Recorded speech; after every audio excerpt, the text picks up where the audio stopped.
2024 में भारत का आम लोकसभा चुनाव है, जिससे प्रधानमंत्री पद के लिए चुनाव होगा। इसको आम लोकसभा चुनाव भी बोलते हैं। इस बात की चर्चा तेज में है कि आखिर 2024 में कौन पार्टी जीतेगी, यानी किस पार्टी को ज़्यादा सीटें हासिल होंगी। इसी पे आज हम करेंगे चर्चा कि आखिर 2024 में भारत में लोकसभा सीट कौन जीतेगा सबसे ज़्यादा, यानी और प्रधानमंत्री कौन बनेगा। हम इसी के साथ आपको बताएंगे कि भारत में कुल कितनी लोकसभा सीटें हैं और किन राज्यों को कितनी सीटें आवंटित की गई हैं और कहां कहां भारतीय जनता पार्टी की सरकार है। और हम आपको 2019, 2014 और 2009 के डाटा बताएंगे कि इनमें इन पार्टियों को कितने सीटें हासिल की थी। और लास्ट में आपको बताएंगे कि किसके जीतने के आसार हैं। क्या वाकई में प्रधानमंत्री नरेंद्र मोदी की पार्टी बीजेपी इस बार हार जाएगी। आप बने रहिए हमारे साथ, सभी सवालों के जवाब आपको मिलेंगे कि 2024 में क्या होगा। आप वीडियो में आगे बढ़ने से पहले चैनल को सब्सक्राइब और वीडियो को लाइक और शेयर जरूर कीजिएगा और बगल में नोटिफिकेशन बेल आइकन को दबाकर ऑल पर जरूर क्लिक कर दीजिएगा। चलिए शुरू करते हैं। वर्तमान में लोकसभा में 545 सीटें हैं, जिनमें 530 सीटें राज्यों को दी गई हैं और 13 सीटें केंद्र शासित प्रदेश को दी गई हैं। उसके बाद जो 2 सीटें बचती हैं उसको एंग्लो इंडियन समुदाय को दिए गए हैं। अब हम बात करेंगे कि कहां कहां भारतीय जनता पार्टी की सरकार है। कि 2014 में आपको बता दें कि 7 राज्यों में भारतीय जनता पार्टी की दबिश थी, यानी कि कब्जा था। और 2015 में 13 राज्यों में, 2016 में 15 राज्यों में और 2017 में 19 राज्यों में और 2018 तक 21 राज्यों में भारतीय जनता पार्टी का और इनके सहयोगी दलों का दबिश था।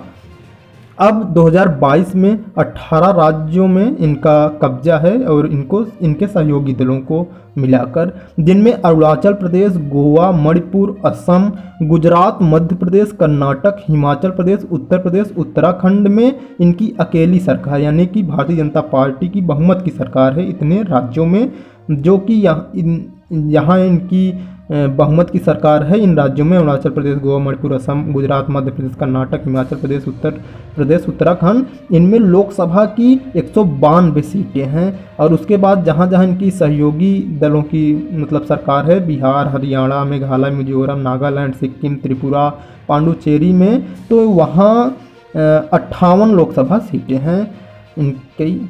अब हम बात करते हैं कि कौन कौन 2024 में मोदी को टक्कर देगा, यानी कि भारतीय जनता पार्टी को कौन टक्कर देगा 2024 में। तो सबसे फर्स्ट पे राहुल गांधी, यानी कि कांग्रेस पार्टी भारतीय जनता पार्टी को टक्कर देगी। और सेकंड पे रहने के चांसेस हैं ममता बनर्जी की। इनकी पार्टी है तृणमूल कांग्रेस पार्टी। ये पश्चिम बंगाल के मुख्यमंत्री इस समय हैं ममता बनर्जी। उसके बाद तीसरे नंबर पे आते हैं ये हैं M.K. स्टालिन, तमिलनाडु के मुख्यमंत्री हैं, जो कि DMK पार्टी के अध्यक्ष हैं। ये तीसरे नंबर पे आते हैं। उसके बाद बारी आती है अरविंद केजरीवाल की और उसके बाद बारी आती है शरद पवार की। अरविंद केजरीवाल की आप जानते हैं दिल्ली की CM हैं और इनकी आम आदमी पार्टी इनकी पार्टी है, उसके वो अध्यक्ष हैं। शरद पवार NCP के अध्यक्ष हैं और ये राजनीति के चाणक्य भी कहे जाते हैं। उसके बाद बारी आती है KCR, तेलंगाना के जो CM हैं, यानी कि K चंद्रशेखर राव, तेलंगाना राष्ट्रीय समिति के ये अध्यक्ष हैं इस पार्टी के, तेलंगाना राष्ट्रीय समिति के। और उसके बाद बारी आती है अखिलेश यादव की, जो कि उत्तर प्रदेश के पूर्व CM भी रह चुके हैं और समाजवादी पार्टी के अध्यक्ष भी हैं। अब हम बात करते हैं कि ये पिछले जो चुनाव हुए थे 2009, 2014 और 2019 में लोकसभा के, उसमें किसको कितने सीटें प्राप्त हुई थी। तो 2009 की पहले हम बात करते हैं तो भारतीय जनता पार्टी को 116 सीटें मिली थी और कांग्रेस को 206 सीटें मिली थी। और 2009 में इसलिए इनकी कांग्रेस की और अलायंस करके, यानी कि गठबंधन करके सरकार थी, बहुमत से नहीं थी ना। और BSP को मिला था 21 और ये तृणमूल कांग्रेस यानी कि ममता बनर्जी की पार्टी को 19 सीटें मिली थी, समाजवादी पार्टी को 23 सीटें मिली थी। और उसके बाद हम बात करते हैं अब कि उस समय कितने वोटर थे, यानी कि कितनी वोटर लिस्ट थी और कितने वोट डाले गए थे 2009 में। तो हम आपको बात बता दें कि 71,69,85,101 मतदाता थे 2009 में, जबकि वोट डाले गए थे 41,73,57,986। अब हम बात करते हैं 2014 की। 2014 में भारतीय जनता पार्टी की सरकार आई, यानी कि भारतीय जनता पार्टी ने बहुमत की सरकार बना ली 282 सीटों को जीत हासिल करके, और कांग्रेस 44 सीटों पर सिमट गई।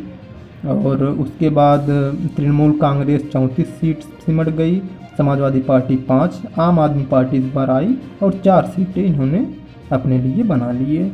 और इस 2014 की बात करें तो उस समय 17 जो अदर पार्टियाँ थी वो कुल मिलाकर 147 सीटों पर दबिश बनाई थी, और जो कांग्रेस के साथ मिलकर 7 दल थे, ये सब मिला के कांग्रेस अकेले 44, और अगर इनके 7 दल सहयोगी दल को मिला दें तो ये पूरे 60 सीटें पे दबिश बनाई थी।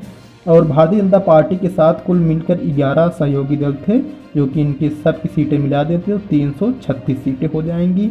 अब हम बात करते हैं 2019 की। 2019 में भी भारतीय जनता पार्टी ने 303 सीटों पर अपनी पकड़ बनाई, और कांग्रेस 52 सीटों पर सिमट कर रह गई, और बहुजन समाज पार्टी ने 10 सीटों पर सिमट गई, और तृणमूल कांग्रेस यानी कि ममता बनर्जी 22 सीटों पर, और समाजवादी पार्टी 5 सीटों पर, और डीएमके ने यानी कि जो एमके स्टालिन तमिलनाडु के सीएम हैं, इनकी पार्टी को 24 सीटें लोकसभा में मिली 2019 में। अब हम बात करते हैं कि आखिर 2024 में कौन जीतेगा। तो इस समय प्रशांत किशोर जो कि राजनीतिक रणनीतिकार हैं, ये कांग्रेस में आ चुके हैं, इसलिए बताया जा रहा है कि कांग्रेस का पलड़ा थोड़ा भारी होता हुआ लग रहा है। लेकिन माहौल जो वोटर्स हैं वो उनकी मानसिकता कुछ हिंदुत्व की भी है, यानी कि धर्मों को लेकर भी वोटिंग किए जाएंगे। और अगर आपको किसी भी पार्टी को बहुमत लेनी है तो उनको 272 सीटों पर जीत हासिल करनी होगी बहुमत के लिए, नहीं तो फिर गठबंधन की सरकार बनानी पड़ेगी। भारत में इस समय माहौल धर्मों का है, यानी कि जब वोटर वोट देने जाता है तो वो धर्मों को देखकर वोटिंग करता है, ऐसा बताया जाता है जानकारों द्वारा। तो इसलिए बताया जाता है कि मोदी के वोटों को कम करना इतना आसान खेला नहीं है। और कुछ जानकार कहते हैं कि प्रशांत किशोर के आ जाने से कांग्रेस पार्टी भारतीय जनता पार्टी को टक्कर देगी, लेकिन ये बताया जाता है कि प्रशांत किशोर कोई ब्रांड नहीं है कि उनके कहने पर लोग वोट देंगे। बस प्रशांत किशोर स्ट्रेटजी यानी कि जो रणनीति है उसके तहत वो काम करके कांग्रेस को थोड़ा पुश करने का काम करेंगे। लेकिन ये बात भी सच है कि प्रशांत किशोर इतना भी कांग्रेस पार्टी को पुश नहीं कर पाएंगे कि 44 से यानी कि 52 सीटों से या 44 सीटों से सीधे जाकर 272 पे पहुंच जाएं। इतना पुश करना आसान नहीं होगा प्रशांत किशोर के लिए।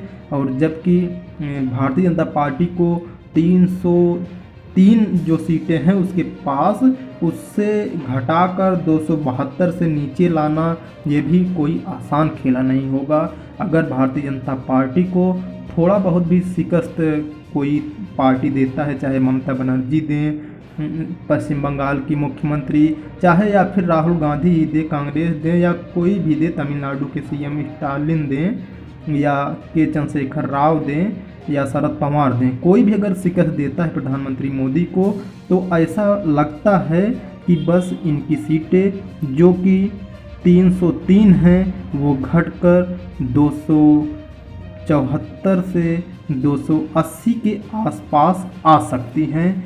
लेकिन प्रधानमंत्री नरेंद्र मोदी व भारतीय जनता पार्टी को हराना इस समय आसान नहीं लग रहा है। और अगर हम नंबरिंग की बात करें तो कि कौन पार्टी किस नंबर पे आ सकती है, तो आप तो जानते हैं कि भारतीय जनता पार्टी को हराना उतना आसान नहीं है। इसलिए भारतीय जनता पार्टी को हम यहाँ नंबर 1 पे रखते हैं 2024 के लिए, और दूसरे नंबर पे रखते हैं ममता बनर्जी को, क्योंकि कांग्रेस पार्टी थोड़ा नीचे जाती हुई दिख रही है। भले ही प्रशांत किशोर आ गए हैं, उससे कोई मतलब नहीं होता।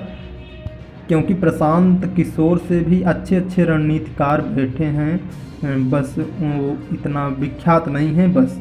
और रणनीतिकार प्रशांत किशोर के अलावा भी है। तो प्रशांत किशोर के आ जाने से ऐसा नहीं होगा कि कांग्रेस पार्टी 52 सीटों से सीधे 272 पहुंच जाएगी। इसलिए हम दूसरे नंबर पर रखेंगे ममता बनर्जी को, यानी कि ऑल इंडिया तृणमूल कांग्रेस को। और उसके बाद तीसरे नंबर पर रखेंगे कांग्रेस पार्टी को। और उसके बाद चौथे नंबर पर रखेंगे डीएमके को, यानी कि तमिलनाडु के जो सीएम हैं एमके स्टालिन, उनको हम चौथे नंबर पर रखेंगे उनकी पार्टी को, जो कि डीएमके है। ये रहा दोस्तों एक ब्रीफ पैरामीटर से, या आप कह लें कि एक ब्रीफ एनालिसिस 2024 के आम लोकसभा चुनाव के लिए। लेकिन दोस्तों इतना काफ़ी नहीं होगा, इसलिए हम 28 जो स्टेट हैं और जो 8 केंद्र शासित प्रदेश हैं, सभी राज्यों और केंद्र शासित प्रदेशों का इंडिविजुअल अलग अलग एनालिसिस करके अलग अलग वीडियो लाएंगे। और इसी वीडियो के डिस्क्रिप्शन में बारी बारी से हम लिंक भी इंजेक्ट करते जाएंगे, यानी कि लिंक भी डाल देंगे। आप पार्टिकुलर एक प्रदेश का देख सकते हैं कि आखिर इस प्रदेश में, या उत्तर प्रदेश हो या कोई भी प्रदेश हो या केंद्र शासित प्रदेश हो, उसमें लोकसभा चुनाव में किसको ज़्यादा सीटें मिल रही, उसकी एनालिसिस हम अब लगातार करेंगे निरंतर। क्योंकि प्रदेश व केंद्र शासित प्रदेश के अपने कुछ मुद्दे होते हैं, वहाँ की जनसंख्या अलग होती है, धर्म अलग होती है, इसलिए हमने सोचा कि राज्य व केंद्र शासित प्रदेश के हिसाब से अलग अलग लोकसभा चुनाव के लिए एनालिसिस किया जाए कि कहाँ किसको कितने सीट मिलने के आसार हैं। तो दोस्तों हर स्टेट की वीडियो देखने के लिए लोकसभा चुनाव 2024 के एनालिसिस का, कि या कौन जीतेगा 2024 में, आप डिस्क्रिप्शन में लिंक है, वहां जाकर देख लीजिए। और हमारा ये वीडियो आपको कैसा लगा आप कमेंट बॉक्स में ज़रूर बताइएगा। आपकी कोई राय है तो वो भी आप कमेंट बॉक्स में इंजेक्ट कर दीजिएगा, हम ज़रूर पढ़ते हैं आपके कमेंट को। और वीडियो को लाइक और शेयर करना ना भूलिएगा। अभी तक चैनल को सब्सक्राइब ना किए हों तो ज़रूर सब्सक्राइब कर लीजिएगा।